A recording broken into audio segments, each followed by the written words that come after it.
Hello दोस्तों, देखिए ये बिहार पुलिस स्पेशल जो आपकी क्लासेस चल रही थी उसका वीडियो नंबर है 9। ठीक है, वीडियो नंबर उसका है 9। और आप लोग फिर आज इस 9 वीडियो को बहुत अच्छे तरह से कंप्लीट करेंगे और इसे फेयर बनाएंगे। ठीक है ना, और अच्छे से समझेंगे। देखिए शुरुआत करते हैं हम लोग पहला सवाल से। सबसे पहले शुरुआत हुआ, पहला सवाल क्या है? स्थल रुद्र देश कौन है? स्थल रुद्र देश कौन है इसमें से? ठीक है, स्थल रुद्र देश कौन है? यहां तो दिख रहा है। ठीक है, स्थल रुद्र देश के बारे में पहले आप समझेंगे कि स्थल रुद्र देश है क्या। इसमें आंसर हो जाएगा हंगरी। स्थल रुद्र देश, स्थल रुद्र देश हम उसे कहते हैं जिसके चारों ओर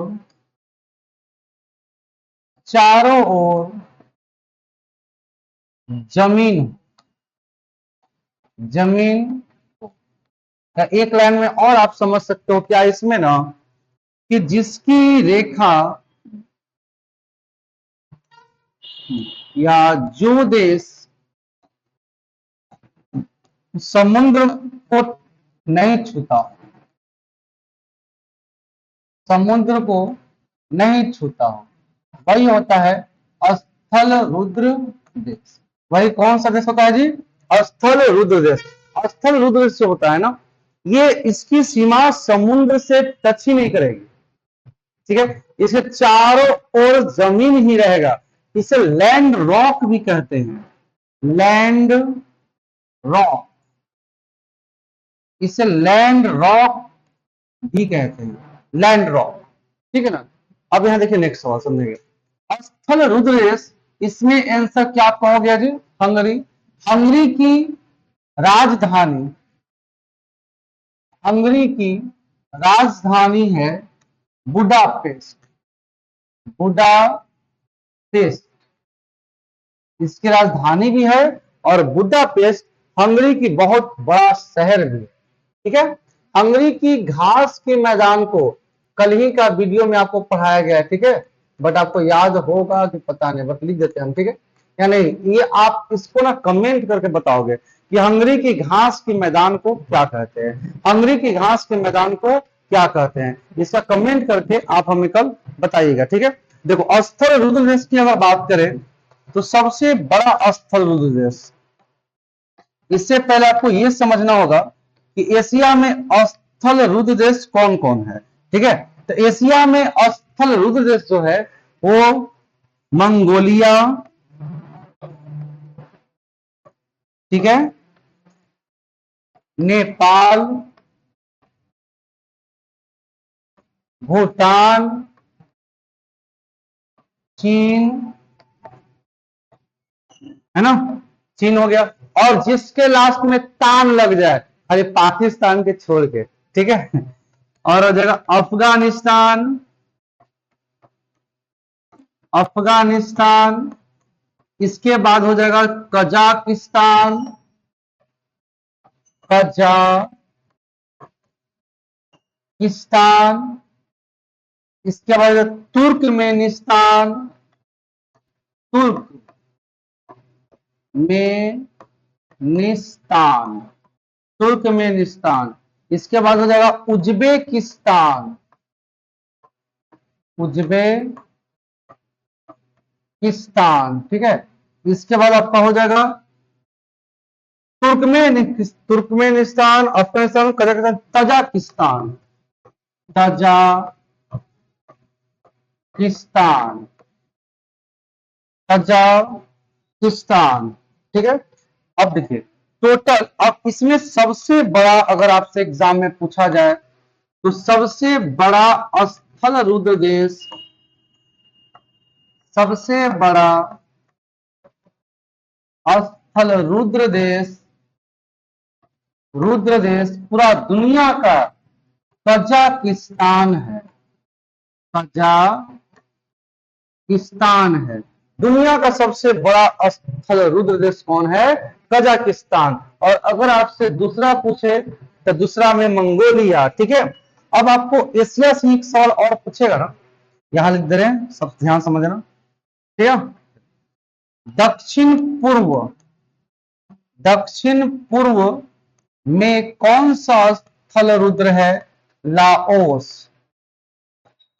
कौन सा है? लाओस। जो आज लाओस है, पहले ये फ्रांसियों के अंदर आता था, पहले फ्रांसियों के कब्जा में था, ठीक है। नेक्स्ट देखो, कुल स्थल रुद्र देश की संख्या 44।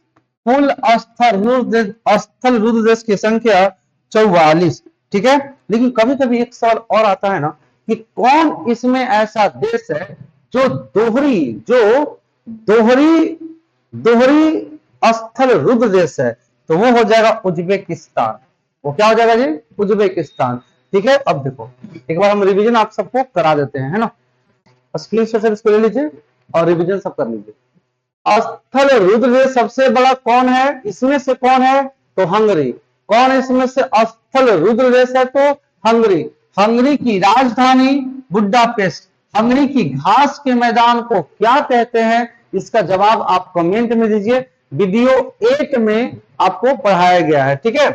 स्थल रुद्र देश किसे कहते हैं? जिसके चारों ओर जमीन हो, जिसकी सीमा समुद्र को टच नहीं करती है, ठीक है। इसे लैंड रॉक भी कहा जाता है। दक्षिण पूर्व में कौन सा है? लाओस, जो पहले फ्रांसियों के अंदर था, माने फ्रांसीसियों के कब्जा में था। जो पहले किसके कब्जा में था?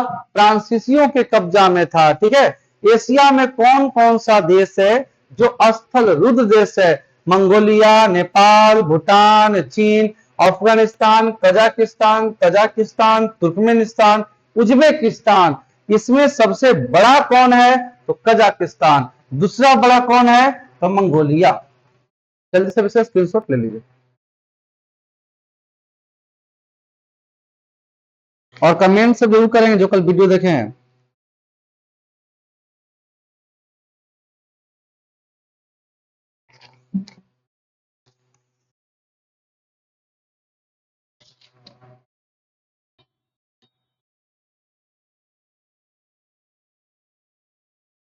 आगे देखें हम लोग।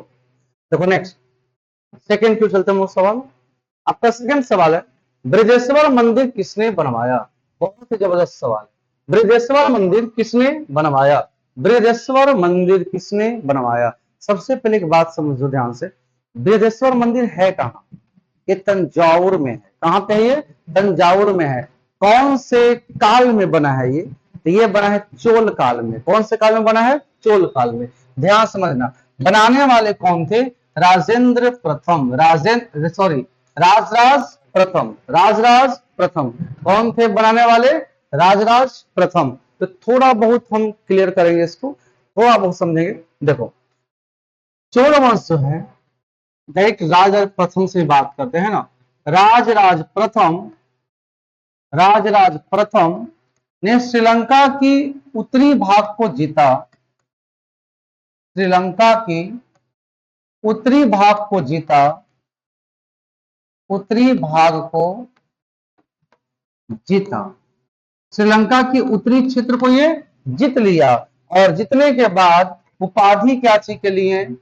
इन्होंने जीतने के बाद उपाधि लिए मामूडी चोल। उपाधि क्या चीज का लिए थे? मामूडी चोल, मामूडी चोल। और ये बृहदेश्वर मंदिर राजराज प्रथम ने तंजौर में बनाया। कहां बनाया बृहदेश्वर मंदिर? ये तंजौर में बनाए थे, ठीक है। नेक्स्ट देखो, अगला राजा गद्दी पे बैठे कौन? राजेंद्र प्रथम। राजेंद्र प्रथम। अगला राजा गद्दी पे कौन बैठे? राजेंद्र प्रथम। इन्होंने श्रीलंका को खाली उत्तरी क्षेत्र को नहीं जीता, ये जाकर श्रीलंका को पूरी तरह से जीत लिया। श्रीलंका को पूरी तरह से जीता। श्रीलंका को पूरी तरह से इन्होंने जाकर जीत लिया और वहां के जो राजा थे महेंद्र पंचम, वहां की राजा महेंद्र पंचम को बंदी बना लिए, महेंद्र पंचम को बंदी बना दिए। आपसे सवाल ऐसा पूछा जाएगा कि राजेंद्र चोल ने जब श्रीलंका को जीता था, राजेंद्र चोल ने जब श्रीलंका को जीता था तो किसे बंदी बनाया था? तो बंदी किससे बनाया था इन्होंने? बंदी बनाया था महेंद्र पंचम को, ठीक है ना। लेकिन अब यहाँ पे सवाल थोड़ा सा आपको चेंज किया जाएगा और आगे बढ़ लेते हैं कि राजेंद्र प्रथम केवल श्रीलंका में नहीं बंगाल में भी गए थे, है ना, और कहीं कहीं जाकर 2-3 जगह जाकर ये सबको जीते थे, ठीक है। तो सबको हम लोग बारी बारी से इसको कंप्लीट कर लेते हैं। देखिए सब समझेंगे बिल्कुल ध्यान से हम लोग। राजेंद्र प्रथम जो है, इनको क्या ना, इनको ये सुनने में ऐसा आया कि एक एक गंगा जल है मतलब भारत में जो बहुत ही पवित्र माना जाता है, तो क्यों ना वहां पे जाए और वहां से जल को लेकर आए, ठीक है। एक बात और ध्यान दीजिए, राजेंद्र प्रथम का ऐसा थीम था कि हम किसी से मांगेंगे नहीं, हम उसे छीन कर लाएंगे, अपनी ताकत को दिखाएंगे, ठीक है। तो बंगाल में महिपाल उस समय राजा था। बंगाल में राजा कौन था? महिपाल। बंगाल में उस समय राजा कौन था जी? महिपाल। तो महिपाल को इस बंगाल में महिपाल को हराया, महिपाल को हराया। किसने हराया?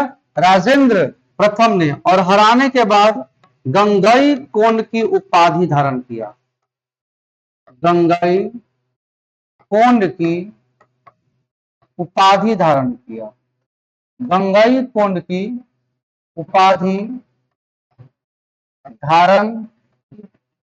राजेंद्र प्रथम ने गंगई कोंड की उपाधि धारण कहां किसको जीत कर किए थे? तो बंगाल के महिपाल राजा को जीत कर, ठीक है। अब यहां से गंगा जल उठाएं, गंगा जल लेकर अपने राज्य में गए, अपने राज्य वापस लौटे, अपने राज्य वापस लौटे। यहां से गंगा जल लेकर अपने राज्य वापस लौटे। इतना तब तक आप स्क्रीन शॉट ले लीजिए, ठीक है ना।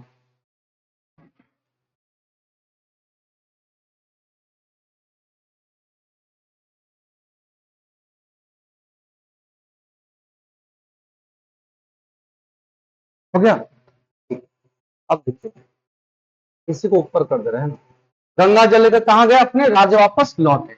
और अपने राजधानी के बगल में, अपने राजधानी के बगल में, अपने राजधानी के बगल में, अपने राजधानी के बगल में एक शहर बसाया, एक शहर बसाया, शहर बसाया जिसका नाम था गंगई कोंड,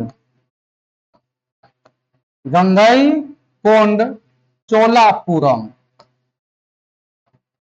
गंगई कोंड चोलापुरम। एक शहर बसाया जिसका नाम क्या था? गंगई कोंड चोलापुरम। और इसी शहर में एक तालाब खुदवाया, इसी शहर में एक तालाब खुदवाया और उसमें उसमें गंगा जल, गंगा जल को डाला, गंगा जल को डाला। और उस तालाब का नाम क्या हो गया? चोल गंगम। उस तालाब का नाम क्या हो गया? चोल गंगम। उस तालाब का नाम क्या कर दिया जी? चोल गंगम। जहां पे गंगा जल की थोड़ी सी मात्रा मिलाई उसका नाम ने बदल दिया चोल गंगम। नेक्स्ट, फिर राजेंद्र प्रथम ने क्या किए कि सुमात्रा, जो इंडोनेशिया में है, सुमात्रा के राजा राजा शैलेंद्र को पराजित किए, शैलेंद्र को पराजित किए। सुमात्रा के राजा किनको पराजित किए जी? शैलेंद्र को पराजित किए। सुमात्रा के राजा शैलेंद्र को पराजित किए, ठीक है। अब यहां पर नेक्स्ट, अंतिम चोल, अंतिम चोल राजा कौन था? अंतिम चोल राजा राजेंद्र तृतीय, राजेंद्र तृतीय। अंतिम चोल राजा कौन थे? राजेंद्र तृतीय। अब एक चीज और ध्यान देंगे हम लोग, सबसे पहले स्थानीय स्वशासन, स्थानीय स्वशासन की शुरुआत चोल ने किया था। सबसे पहले स्थानीय स्वशासन की शुरुआत किसने किया था? चोल ने किया। स्थानीय स्वशासन का मतलब आप कह सकते हैं कि स्थान, कहीं कहीं छोटा छोटा जो गांव है उसी गांव का मालिक, मुखिया वगैरह का चुनाव सबसे पहले इसने किया था। एक चीज और ध्यान देंगे, इस स्थानीय स्वशासन की जो चुनाव होती थी ना, ये चुनाव लॉटरी के माध्यम से हुआ करता था। ये जो चुनाव होता था वो किस माध्यम से होता था जी? लॉटरी के माध्यम से होता था। यह चुनाव किस माध्यम से होता था? तो लॉटरी के माध्यम से होता था। ठीक है। सबसे ज्यादा नौसेना शक्ति मजबूत थी चोल काल की। नौसेना शक्ति मजबूत थी किनकी? चोल काल की। चोल काल की नौसेना शक्ति क्या थी? बहुत ही मजबूत थी। जल्दी से इसको स्क्रीनशॉट आप ले लीजिए पास, जल्दी से।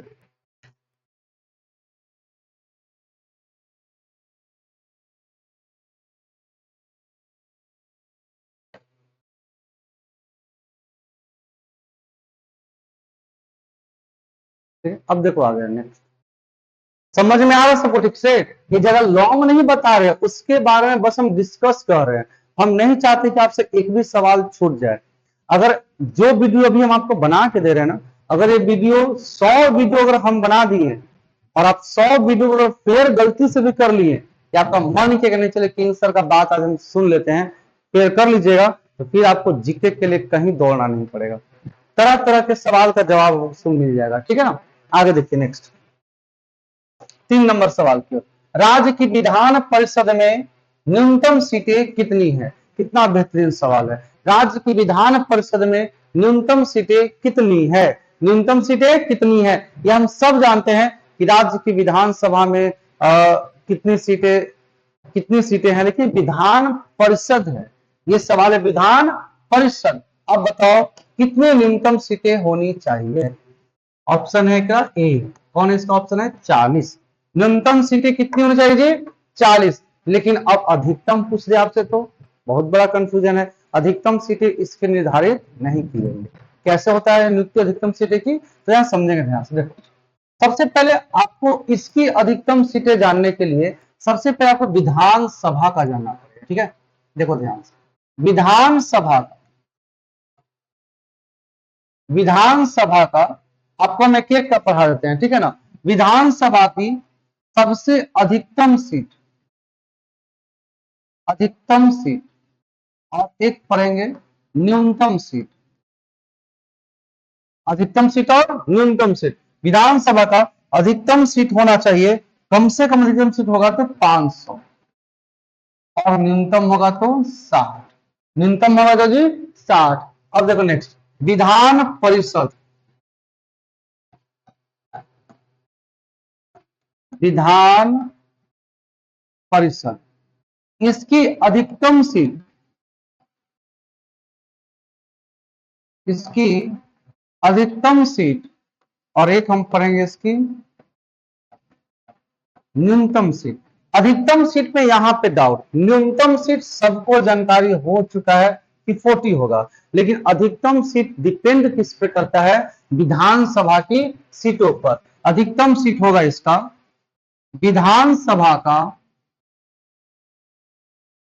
1/3 यानी विधानसभा का 1/3, विधानसभा का 1/3। ठीक है। अब देखो नेक्स्ट, अब नेक्स्ट हम समझते क्या है।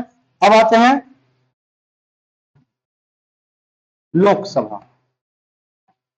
लोकसभा की अधिकतम सीटें कितनी होनी चाहिए? तो लोकसभा की पहले अधिकतम सीटें थी 552, लेकिन अब हो गया है अधिकतम सीट 550। आपको अभी क्लियर समझाया जाएगा क्यों आके 2 सीट गया तो कहां गया। ठीक है ना।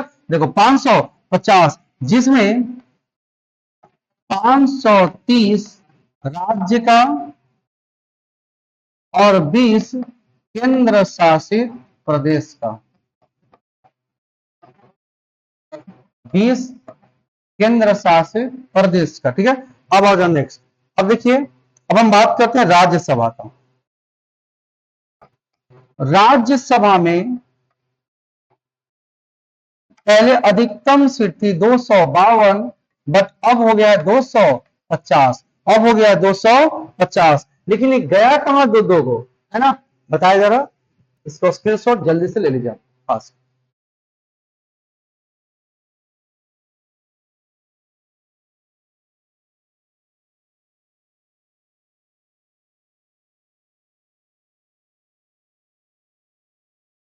हो गया। अब देखो नेक्स्ट, देखिए 104वां संशोधन हुआ था। 104वां संशोधन संशोधन 2019 में दो कार्य किए गए थे। दो कार्य किए गए थे। 104वां संशोधन 2019 में कितने काम किए गए जी? दो काम किए गए। पहला काम क्या हुआ था? पहला काम एंग्लो इंडियन, देखो पहला काम ये देखो, लोकसभा, ठीक है ना, लोकसभा और राज्यसभा, लोकसभा और सॉरी विधानसभा, लोकसभा और विधानसभा में एससी एसटी का आरक्षण 2030 तक कर दिया गया। 2030 तक किया गया। पहले था 20 तक ही था, 10 वर्ष और बढ़ा दिया गया 2019 में। सेकेंड काम क्या किया गया कि लोकसभा में एंग्लो इंडियन का आरक्षण आरक्षण समाप्त किया गया। इसी संशोधन आपसे पूछा जाएगा किस संशोधन के तहत एंग्लो इंडियन को समाप्त किया गया, तो आप जल्दी से बताओगे। 104वां संशोधन 2019 में, 104वां संशोधन 2019 में लोकसभा और विधानसभा में एससी एसटी का आरक्षण 10 वर्ष और बढ़ाकर 2030 कर दिया गया। कैवा संशोधन? 104वां संशोधन। थोड़ा समझेंगे एंग्लो इंडियन है क्या। एंग्लो इंडियन हम लोग उसे कहते हैं जब अंग्रेज हमारा भारत में शासन कर रहा था, ठीक है ना, तो जब भारत में आए तो भारत की महिलाएं शादी की, लेकिन उसके बाद जब भारत आजाद हो गया हमारा, तो सारा अंग्रेज चला गया अपनी पत्नी को भारत में ही छोड़कर। तो जो उससे बच्चा हुआ वही कहलाया एंग्लो इंडियन। वही क्या कहलाया? Anglo Indian. तो सरकार उसके लिए बहुत कुछ एंग्लो इंडियन के लिए छूट दिया था। एंग्लो इंडियन के अलग से शैक्षणिक के लिए अलग से छूट मिल गया था।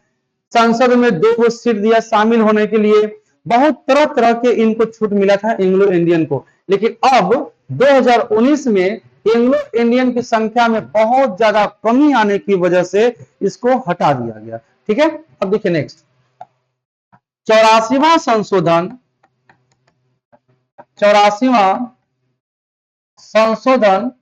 2001 के तहत 2026 तक लोकसभा और विधानसभा में सीटें निर्धारित था।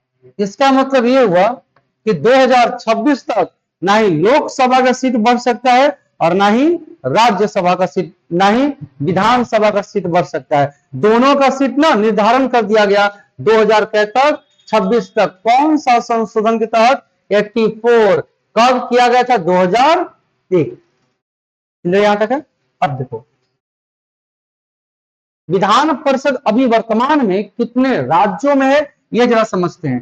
तो विधान परिषद अभी विधान परिषद सभी राज्य में नहीं है जी। विधान परिषद अभी वर्तमान में 6 राज्यों में है। कितने राज्यों में है? 6 राज्यों में है। देखिए पहले था 6 राज्यों में, पहले भी था, लेकिन एक जम्मू कश्मीर राज्य से हट गया तो तेलंगाना राज्य बन गया, तो इसलिए अभी भी 6 राज्यों में है।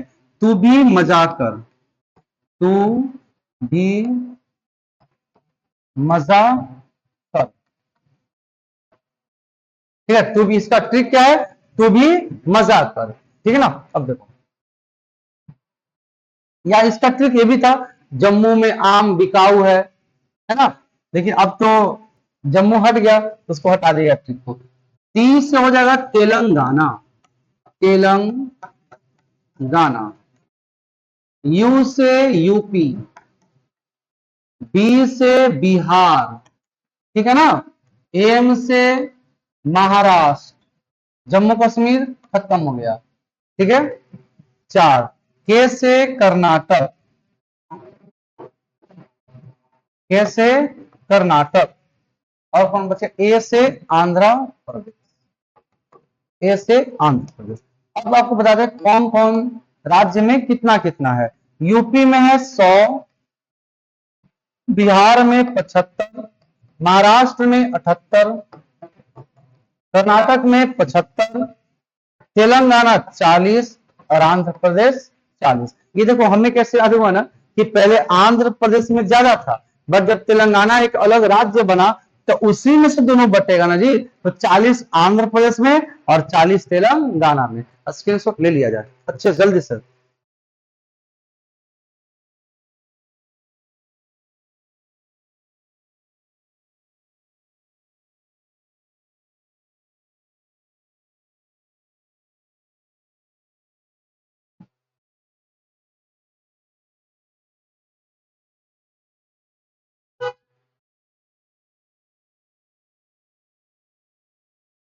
ओके सबका, देखो नेक्स्ट 4 नंबर सवाल पे चलते हैं।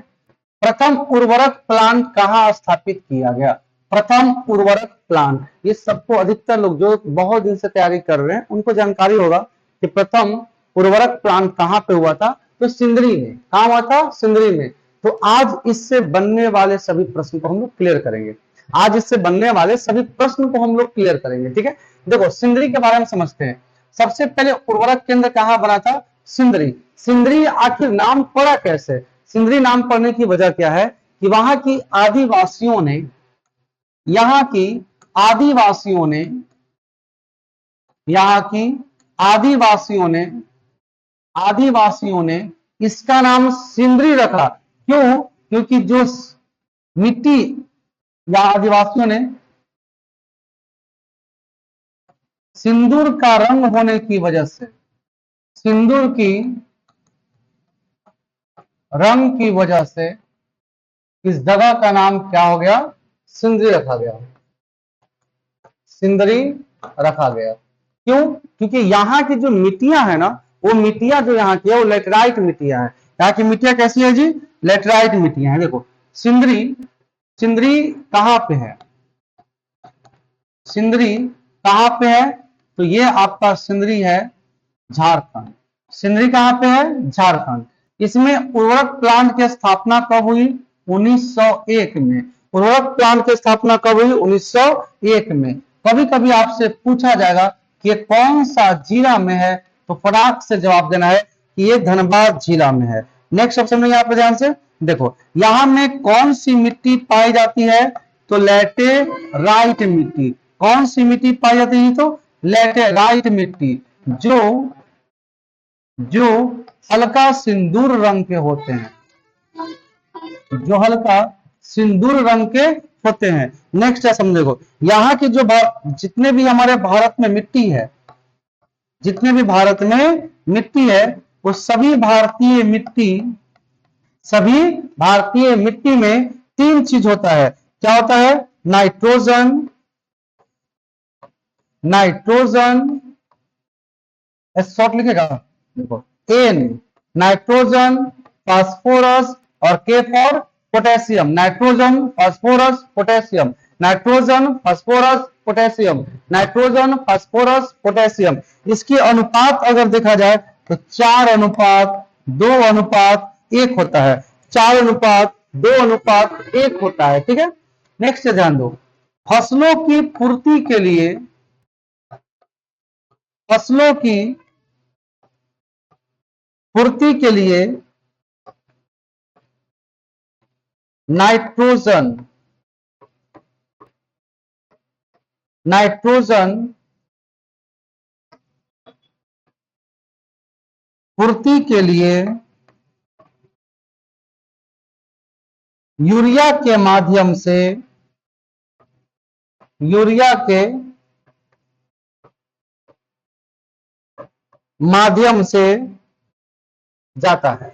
अब पूछिए फसल में अगर नाइट्रोजन की कमी होगी तो किससे आपका जाएगा जी? यूरिया से जाएगा, यूरिया के माध्यम से जाएगा। ठीक है, नाइट्रोजन में यूरिया क्या परसेंट? नाइट्रोजन में यूरिया 40%। नाइट्रोजन में यूरिया क्या परसेंट? तो 40%। थोड़ा सा रिवीजन, इसका सिंदरी नाम कैसे पड़ा? आदिवासियों ने सिंदूर रंग की मिट्टी की वजह से इसका नाम क्या रख दिया? सिंदरी रख दिया। ये सिंदरी की स्थापना प्लांट का कब हुआ? 1901 ईस्वी में। कहां पे है ये? झारखंड में है। कौन सा जिला में है? तो धनबाद जिला में है। लेटराइट मिट्टी का रंग कैसा होता है? सिंदूरी रंग का होता है। ठीक है, भारतीय मिट्टी में नाइट्रोजन, फास्फोरस और पोटेशियम होता है, जिसका रेशियो 4:2:1 होता है। फसलों की नाइट्रोजन पूर्ति के लिए यूरिया के माध्यम से पूरा किया जाता है, जिसमें यूरिया कितने परसेंट होते हैं? तो 40% होते हैं। स्क्रीनशॉट लीजिए जल्दी। तो 46 हो जाता है बाबू। ठीक, जल्दी स्क्रीनशॉट ले लीजिए।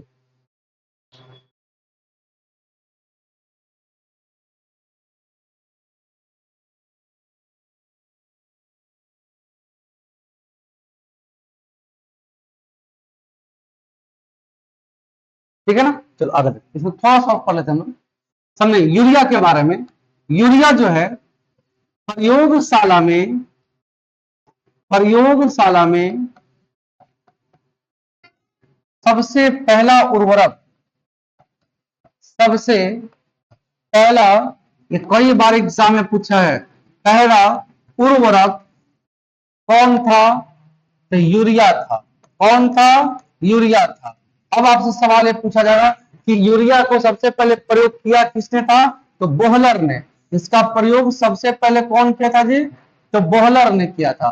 कौन किया था इसका प्रयोग? बोहलर ने किया था। सबसे पहले यूरिया का प्रयोगशाला में प्रयोग कौन किया था?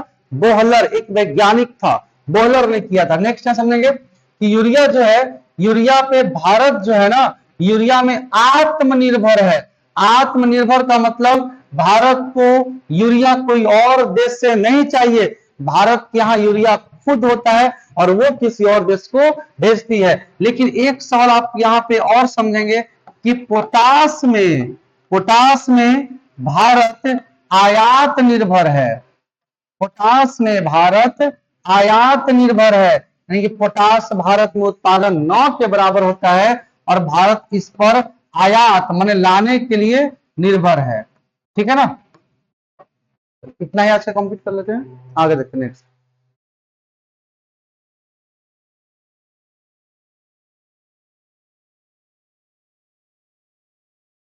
आगे पढ़ लें हम लोग, आइए नेक्स्ट सवाल पे चलते हैं। 5, गंगा नदी पर कौन सा राष्ट्रीय जलमार्ग है? गंगा नदी पर कौन सा राष्ट्रीय जलमार्ग है? ठीक है ना, गंगा नदी पर कौन सा राष्ट्रीय जलमार्ग है? तो इसके लिए आपको ज्यादा कुछ नहीं करना है, थोड़ा सा बस ध्यान देंगे कि राष्ट्रीय जलमार्ग है क्या। जैसे राष्ट्रीय एक होता है राष्ट्रीय राजमार्ग, NH national highway, NW national water way. अब यहां समझो, इसमें कौन है? NW1, NW1 समझे, थोड़ा ध्यान समझो।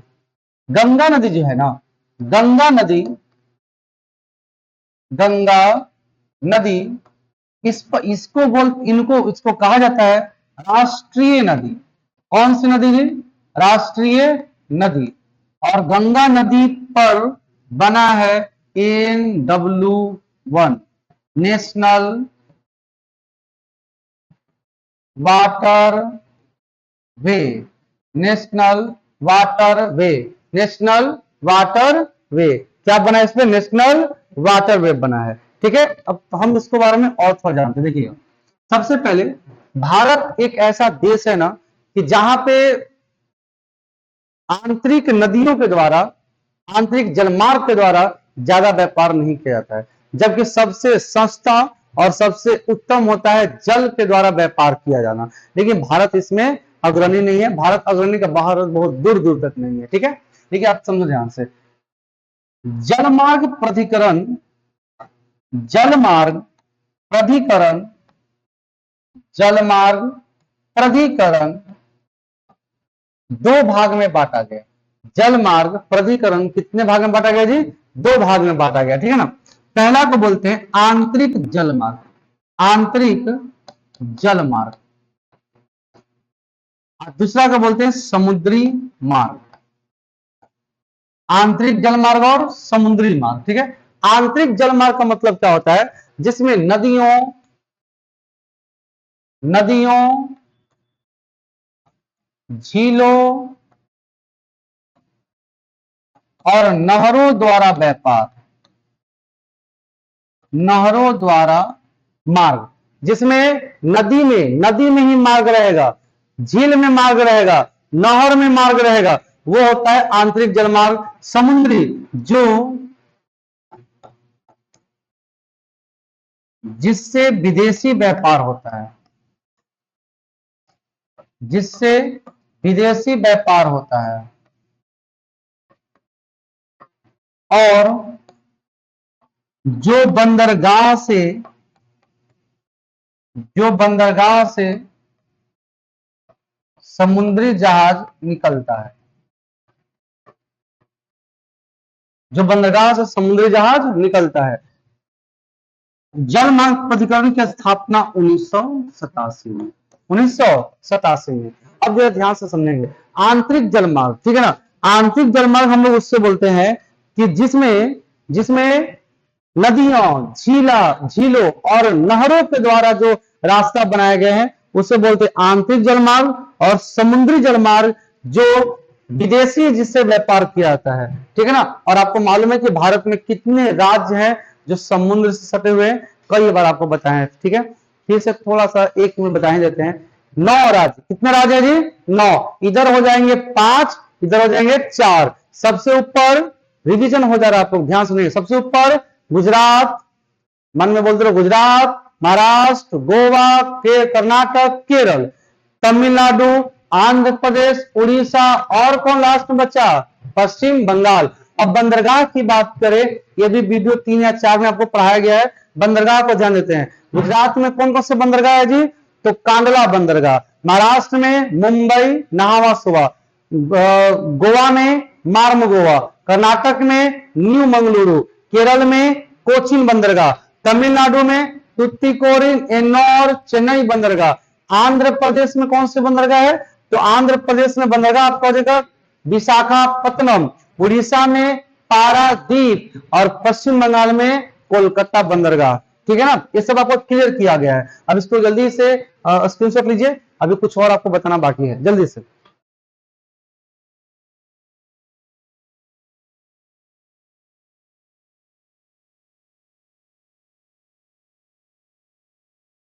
कंप्लीट, देखो बताना भी बहुत कुछ बाकी है। एनडब्ल्यू अभी वर्तमान में 121 है, 121 है, लेकिन सब हम लोग नहीं ना पढ़ सकते हैं जी। आज जितना पढ़ने लायक है उतना आपको बता देते हैं, जितना एग्जाम में आता है वो आपको हम यहाँ पे समझा देते हैं जी, ठीक है ना।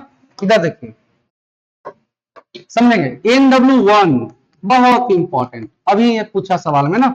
NW2, NW3, NW4, NW5, NW6, NW6 Lakhimpur से भांगा तक, ये भी प्रस्तावित है, कार्य कहीं से बन रही। अब कब तक तैयार होगा इसे कोई लिमिट नहीं है, ठीक है। NW1 से बताइए जल्दी से कहां तक है? जिसको याद होगा वो मन ही मन बोलेंगे और बोल कर लिखने का प्रयास करेंगे। इलाहाबाद से हल्दिया, इलाहाबाद से हल्दिया। NW1 इलाहाबाद से हल्दिया, रिपीट करेंगे। NW1 इलाहाबाद से हल्दिया, इलाहाबाद से हल्दिया। NW1 इलाहाबाद से हल्दिया, ठीक है ना। NW2 सबिया से धुबरी पट्टी, सबिया से धुबरी पट्टी, सबिया से धुबरी पट्टी, सबिया से धुबरी पट्टी, सबिया से धुबरी पट्टी। फिर से बोलिए, सबिया से धुबरी पट्टी। NW3 कोल्लम से कोट्टापुरम, कोल्लम से कोट्टापुरम, कोल्लम से कोट्टापुरम। जितने बोलेंगे ना उतना ही याद होगा। कोल्लम से कोट्टापुरम, NW3 कोल्लम से कोट्टापुरम, कोल्लम से कोट्टापुरम। NW4 काकीनाडा से, काकीनाडा से मल्लालपुरम, काकीनाडा से मल्लालपुरम, काकीनाडा से मल्लारपुरम, काकीनाडा से मल्लालपुरम। 5 तलचर से धमरा, तलचर से धमरा, तलचर से धमरा। फिर से बोलेंगे NW5 तलचर से धमरा। NW6 ये हो जाएगा लखी, लखी, लखी से भांगा, लखी से भांगा, लखी से भांगा। NW टोटल हम लोग कितना भी कंप्लीट किए जी 6। इतना ही आपके लिए इंपॉर्टेंट है, स्क्रीनशॉट ले लिया जाए।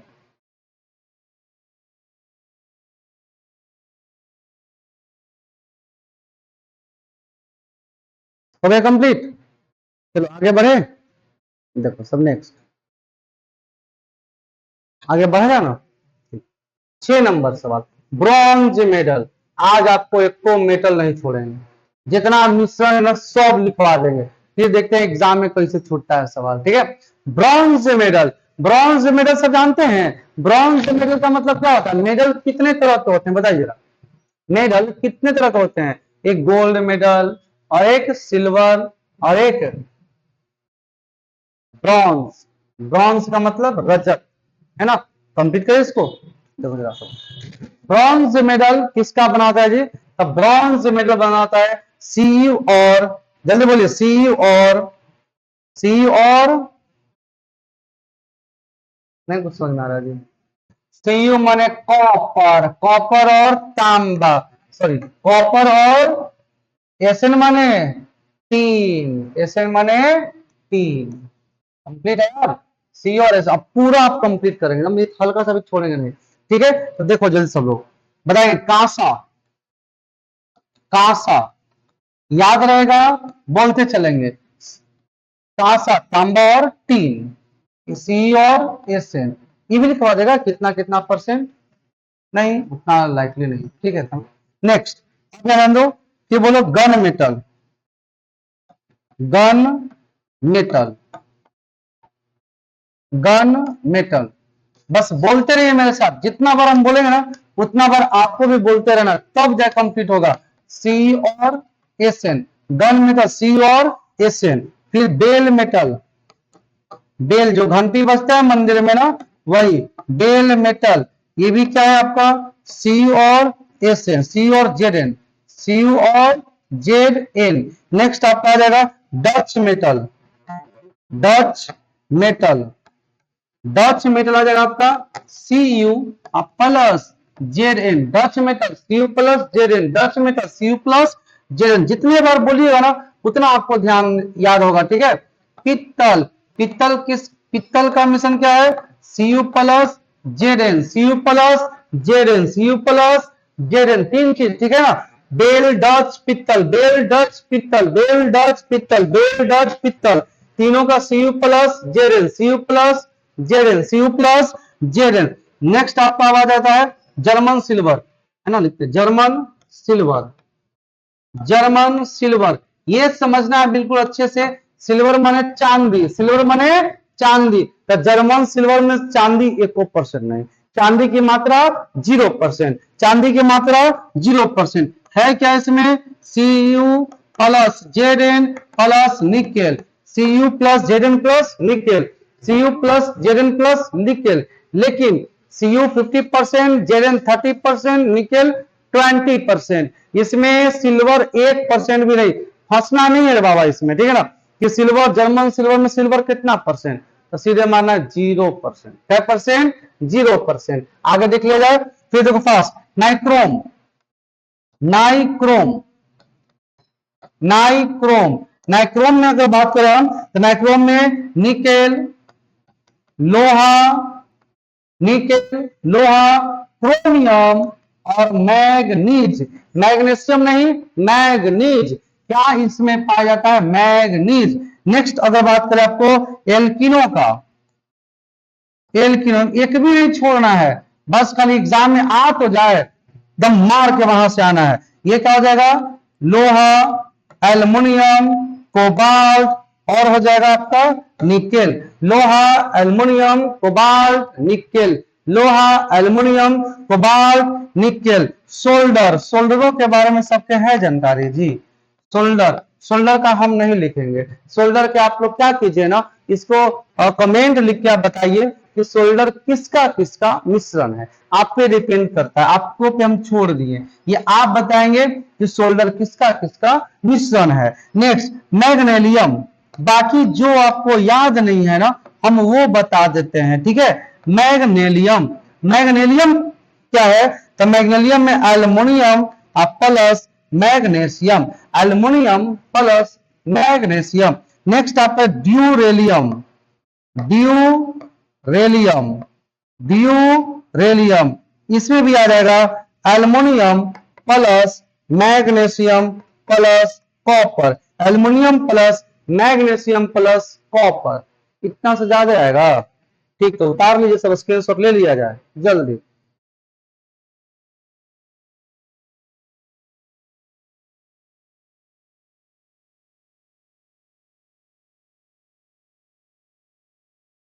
हो गया।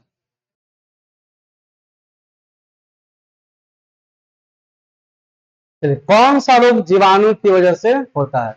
जीवाणु, सबसे पहले आप एक बात बताओ, जीवाणु विषाणु में अंतर क्या है। विषाणु का अगर आपसे बीमारी पूछेगा तो सीधा साधा आप एक लाइन में समझेंगे कि जो बीमारी वायरल से फैले, जो बीमारी वायरल से फैले समझो कि हो गया वो विषाणु। एकदम क्लियर है। जिसको छूने से, टच करने से, अगर कोई खांस रहा आपके पास, उसका श्वसन आपके अंदर आया, आपके यहाँ कोई रोग हो गया, वो समझो विषाणु है, ठीक है। तो जीवाणु की बात हो रही है यहाँ पे ना, जीवाणु को लेकर चलते हैं। जीवाणु से होता है क्षय रोग। जीवाणु से क्या होता है जी, क्षय रोग। पहले हम समझेंगे क्षय रोग है क्या, उसके बाद जीवाणु से होने वाले वो सभी रोगों को हम चर्चा कर लेते हैं, या पहले चर्चा ही कर लेते हैं जीवाणु से होने वाले, ठीक है। देखो, जीवाणु से होने वाले बीमारी का ट्रिक, जीवाणु से जितने भी रोग होता है वो सब समझेंगे। जीवाणु से जितने भी रोग होता है हम पहले वो सब समझ लेते हैं, ठीक है। देखो ट्रिक क्या है, ट्रिक बस नाम का है, किसी को कुछ सोचना नहीं। पंडित जी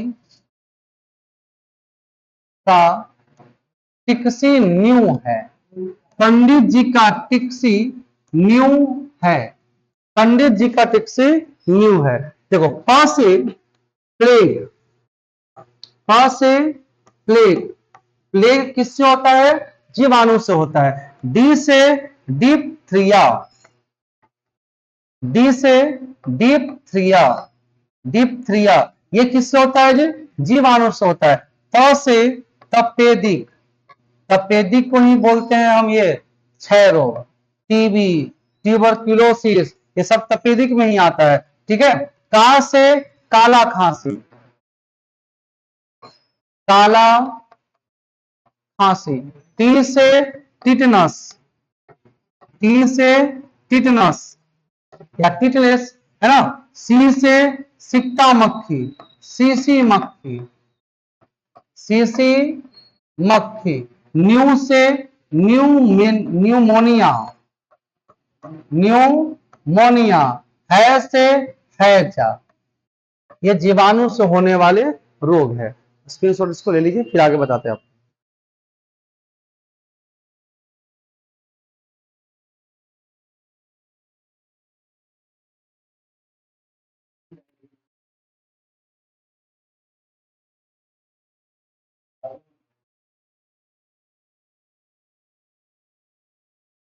हो गया।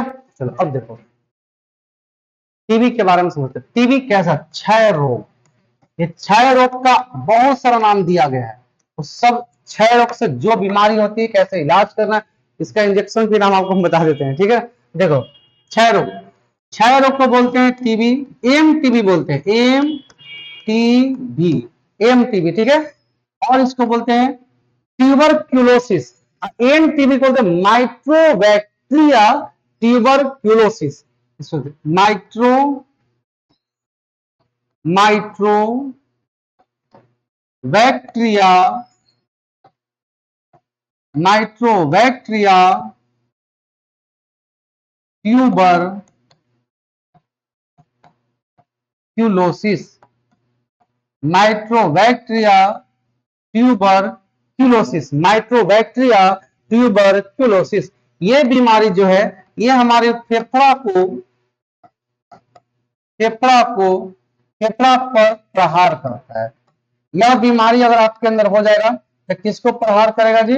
फेफड़ा को प्रहार करता है। ठीक है, अब देखो नेक्स्ट, क्षय रोग को क्या बोलते हैं? टीबी रोग। ठीक है, क्षय रोग को और बोलते हैं तपेदिक रोग। तपेदिक रोग भी किसको बोलते हैं? क्षय रोग को बोलते हैं। क्षय रोग से बचने के लिए एक इंजेक्शन का जो नाम है स्ट्रेप्टोमाइसिन,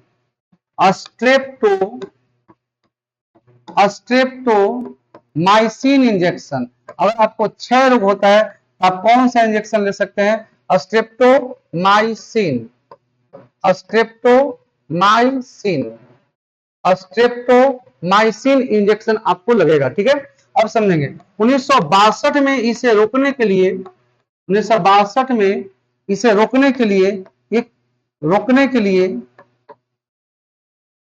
रोकने के लिए रोकने के लिए एक क्या उसको बोल सकते हैं, एक योजना चलाई गई है ना रोकने के लिए। ठीक है ना, लेकिन जब इसको रोकने के लिए योजना चलाई गई जो, तो ये कहा गया कि बच्चों में पहले ही, बच्चों में इसे रोकने के लिए बीसीजी का टीका, बीसीजी का टीका लगाने के लिए कि पहले ही आप इंजेक्शन ले लीजिए बच्चा में ही बीसीजी का, तब आपको आगे चलकर टीबी होने के चांसेस कम रहेगा। और ये जो है 15 वर्ष के कम उम्र में, 15 वर्ष के कम उम्र के बच्चों को ही लगता है, कम उम्र के बच्चों को ही लगता है। अगर आपको 15 वर्ष के कम उम्र के पहले इंजेक्शन ये लग गया होगा, टीका ये लग गया होगा, तब समझो आप सेफ हो, अन्यथा आगे चलकर आपके टीबी होने के चांसेस रहते हैं। कई प्रकार के टीके होते हैं जो बच्चे में लगाए जाते हैं। अगर अगला सवाल कभी कभी भी वीडियो में आ जाएगा कि ये टीका कब लगाया था, आपको सारा टीका हम बता देंगे। ठीक है ना, स्क्रीनशॉट लीजिए जल्दी इसको फास्ट।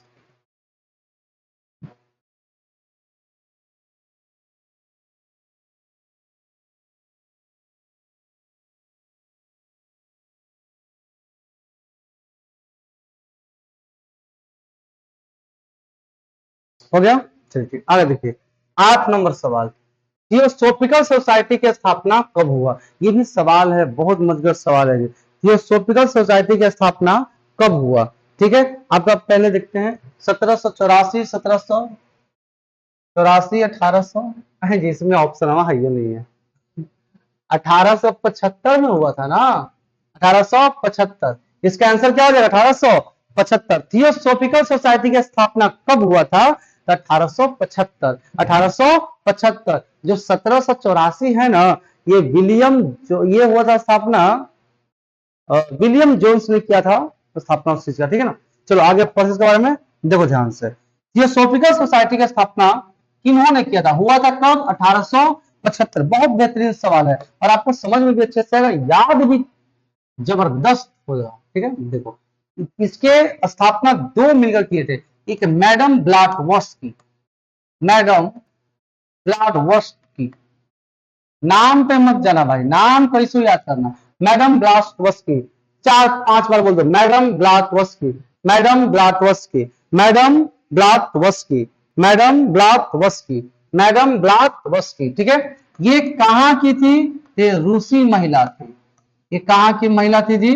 रूसी महिला थी। संस्थापक इनके दो गो थे, एक मैडम ब्लैटवस्की और एक और संस्थापक थे जिनका नाम था हेनरी हॉलकट,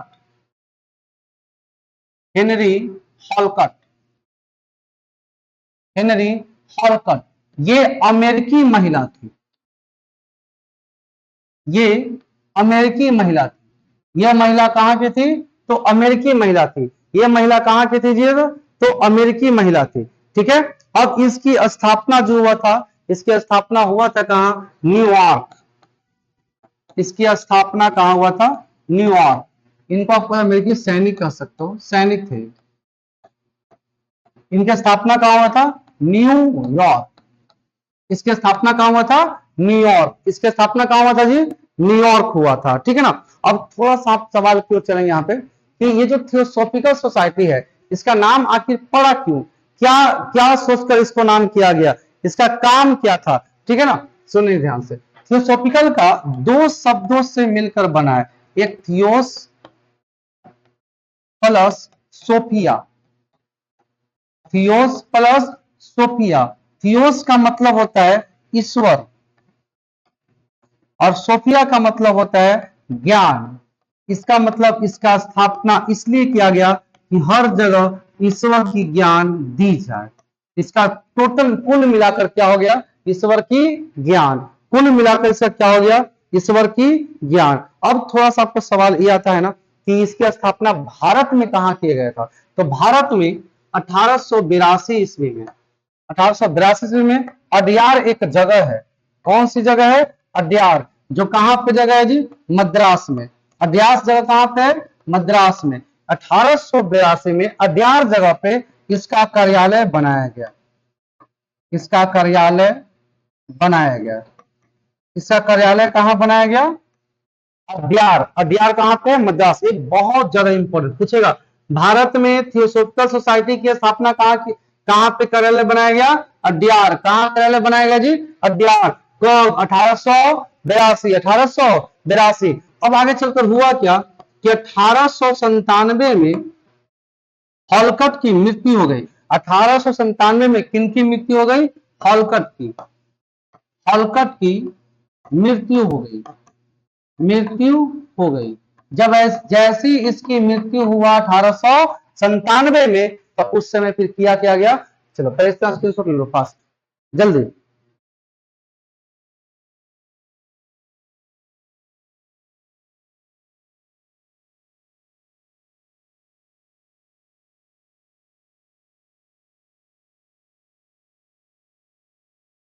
हो गया, चलो आगे देखो। अब जिनकी जब इनका मृत्यु हुआ हॉलकट का, तो थियोसॉफिकल सोसाइटी का जो नेतृत्व है, इसका नेतृत्व भारत में कौन कर रहे थे फिर, तब करने लगे एनी बेसेंट। एनी बेसेंट, इन्होंने इसका नेतृत्व करना शुरू कर दिया जी, एनी बेसेंट। अब एनी बेसेंट से सवाल आ जाते हैं, ठीक है। देखिए, इन्होंने 1898 में एक बनारस में, कहां पे, तो बनारस में central Hindu college, central Hindu college की स्थापना किया। कौन सा कॉलेज की स्थापना किया, central Hindu college. Central Hindu college. और इसी बनारस में मदन मोहन मालवीय, इसी बनारस में इसी कॉलेज को, ठीक ना, मदन मोहन मालवीय, मदन मोहन मालवीय ने इसी कॉलेज को 1916 में हिंदू संस्कृत महाविद्यालय की स्थापना किया। महाविद्यालय की स्थापना किया। नेक्स्ट पॉइंट, आयरलैंड में सबसे पहले हुआ था होम रूल लीग। आयरलैंड की होम रूल लीग, आयरलैंड की होम रूल लीग, आयरलैंड की होम रूल लीग की तरह एनी बेसेंट ने भी, एनी बेसेंट भारत में होम रूल लीग की स्थापना किया। ठीक है ना, बस इतना है।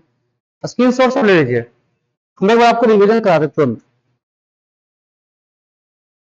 देखो सब समझना, थियोसॉफिकल सोसाइटी की स्थापना कब हुआ, 1875 में। किन्होंने किया, मैडम ब्लैटवस्की और हेनरी हॉलकॉट। इसकी स्थापना कहां पे हुई थी, न्यूयॉर्क में हुआ था। थियोस का मतलब ईश्वर, सोफिया का मतलब ज्ञान, इसका मतलब ईश्वर का ज्ञान। भारत में इसका कार्यालय कहां बनाया गया, अड्यार में, जो अड्यार कहां पे है, मद्रास में है। 1897 में हॉलकट की मृत्यु हो जाती है और इसके मृत्यु के बाद भारत में इस सभा को फैलाने की जिम्मेवारी दी जाती है एनी बेसेंट को। तो इन्होंने 1858 में बनारस के सेंट्रल हिंदू कॉलेज की स्थापना किया और वो बाद में 1916 ईस्वी में पंडित मदन मोहन मालवीय के थ्रू 1916 में हिंदू संस्कृत विश्वविद्यालय का वो बन गया। ठीक है, आयरलैंड में होम रूल पहले से ही था और उसी के जैसा भारत में भी होम रूल लीग की स्थापना की एनी बेसेंट, और इन्होंने ही एनी बेसेंट के साथ साथ बाल गंगाधर तिलक जी भी थे जो होम रूल लीग की स्थापना में सपोर्ट किए थे। ठीक है, स्क्रीनशॉट आप ले लीजिए।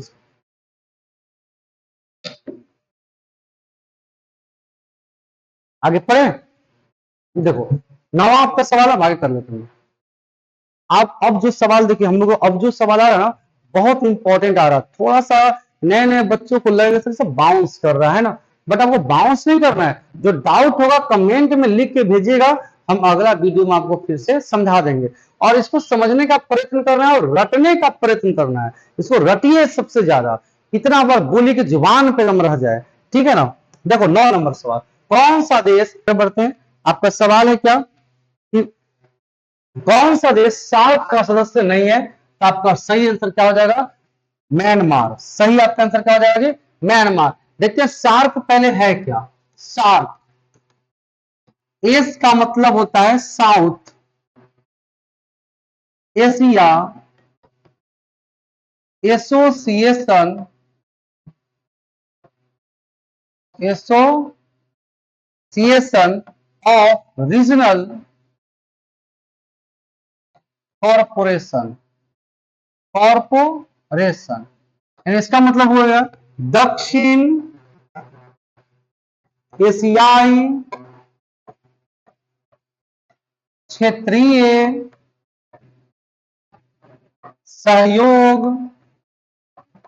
संगठन।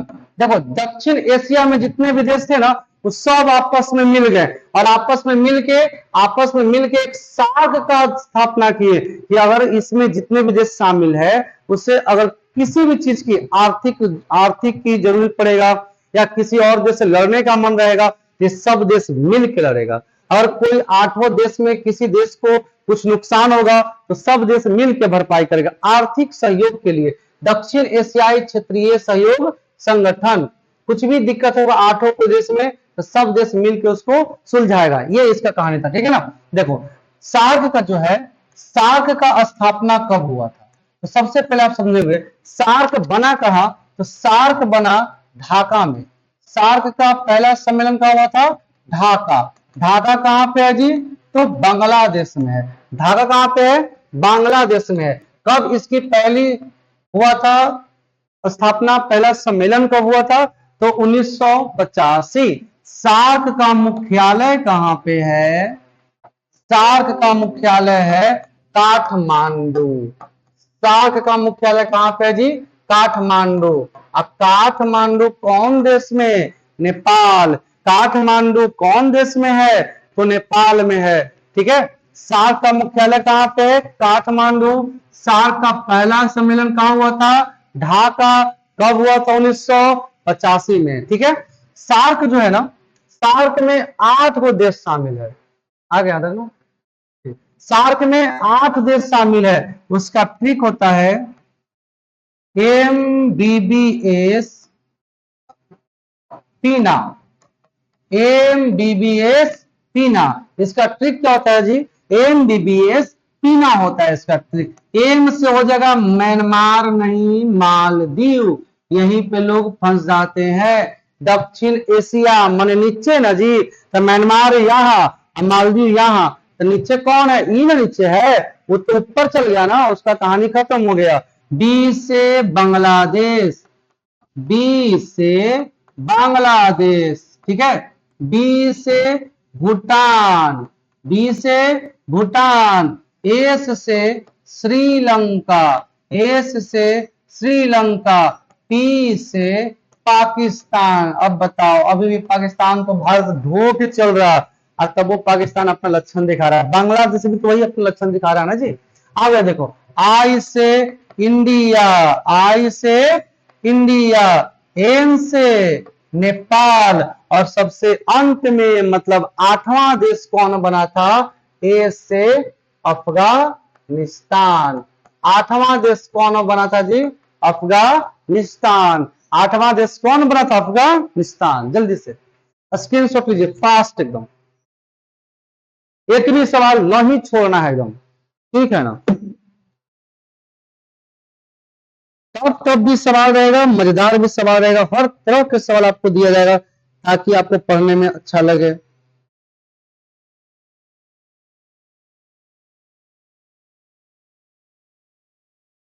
ठीक है, आगे देखिए, लास्ट सवाल हम लोग सब स्क्रीनशॉट ले चुके हैं ना जी? ठीक, आगे देखिए 10 नंबर सवाल, मुस्लिम लीग की स्थापना कब हुई? 1906। कौन नहीं जानता है जी?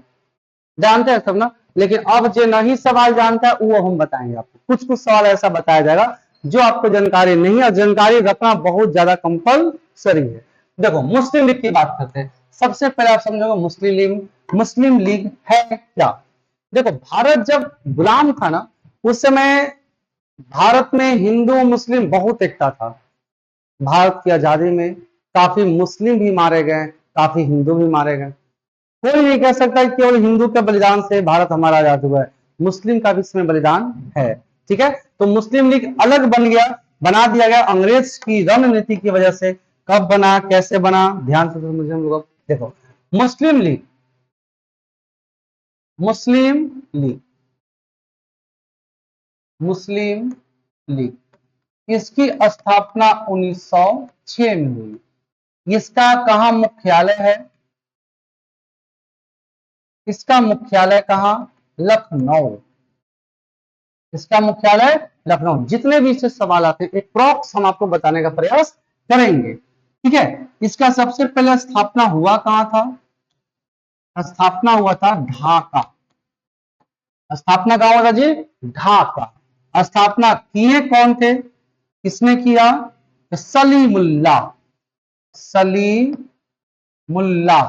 और साथ में थे कौन? आगा खां। साथ में कौन थे? आगा खां।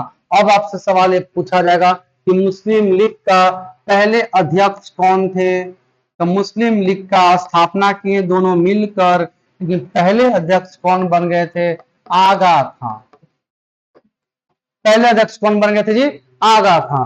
इसका अन्य नाम भी था। इसका अन्य नाम क्या था वो समझे। अखिल भारतीय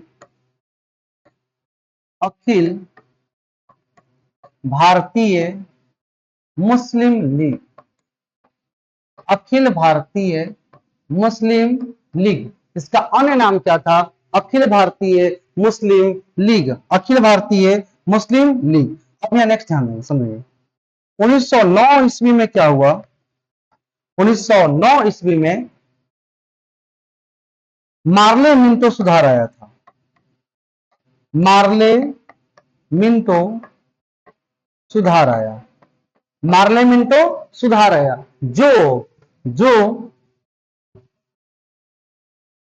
भारत शासन अधिनियम, भारत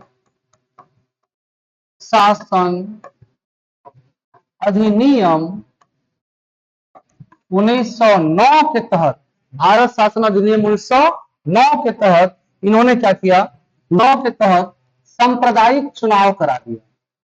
सांप्रदायिक चुनाव, सांप्रदायिक चुनाव करा दिया। सांप्रदायिक चुनाव का मतलब यह होता है कि मुस्लिम के लिए अलग चुनाव कर दिया।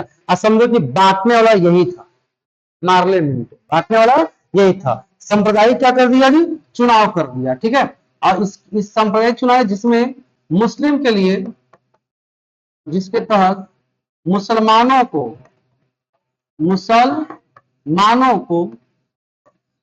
अलग प्रतिनिधि, मुसलमानों को अलग प्रतिनिधि के रूप में तोड़वा दिए, ताकि मुसलमान अपना अलग प्रतिनिधि चुन सकते हैं। स्क्रीनशॉट लीजिए, आगे और बताना है अभी।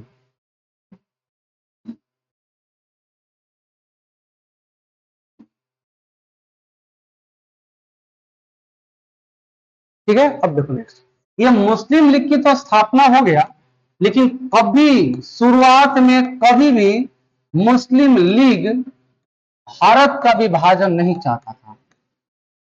भारत का विभाजन नहीं चाहता था। विभाजन नहीं चाहता था।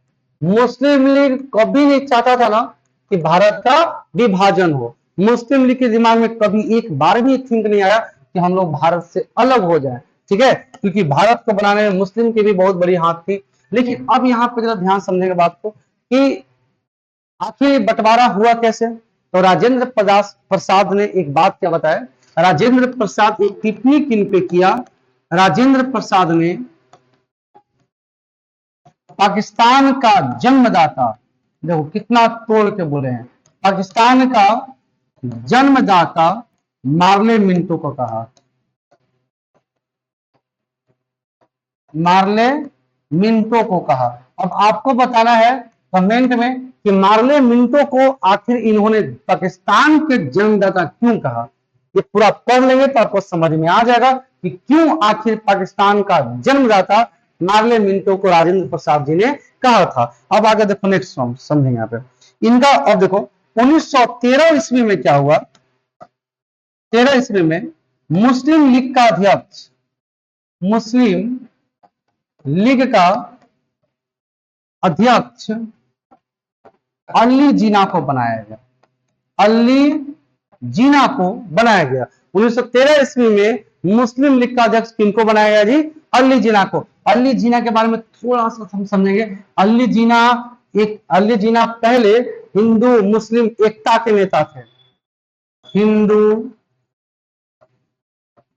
मुस्लिम एकता के नेता थे, समझ सकते हैं आप। हिंदू मुस्लिम एक हो, इसका नेता कौन थे, मोहम्मद अली जिना, और बाद में बन गए किसका, मुस्लिम अध्यक्ष का। आप यहीं पे समझ सकते हैं कि कैसे मुस्लिम लीग को समर्थक करके और पाकिस्तान की अलग डिमांड किया गया था, ठीक है ना। अब यहां पे देखो सरोजनी नायडू ने हिंदू मुस्लिम एकता का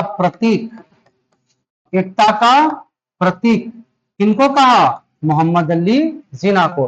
मोहम्मद अली जिना को यहां तक सरोजनी नायडू कह दिए ये जो व्यक्ति है ना वो हिंदू मुस्लिम को भी तोड़ना नहीं चाहा, हिंदू मुस्लिम का एकता के तौर पे है, ठीक है। अब देखो आखिर मुस्लिम लीग का उद्देश्य था क्या, मुस्लिम लीग का उद्देश्य था क्या, अब हम ये समझना है। तो देखो ध्यान से, मुस्लिम लीग का उद्देश्य ये था कि मुस्लिम के हित में रक्षा करना, मुस्लिम के हित में रक्षा करना। मुस्लिमों को ऐसा बहकावा कर दिया गया कि आप लोग को ना कुछ कांग्रेस में पूछताछ नहीं होती है, सब गलत चीज है।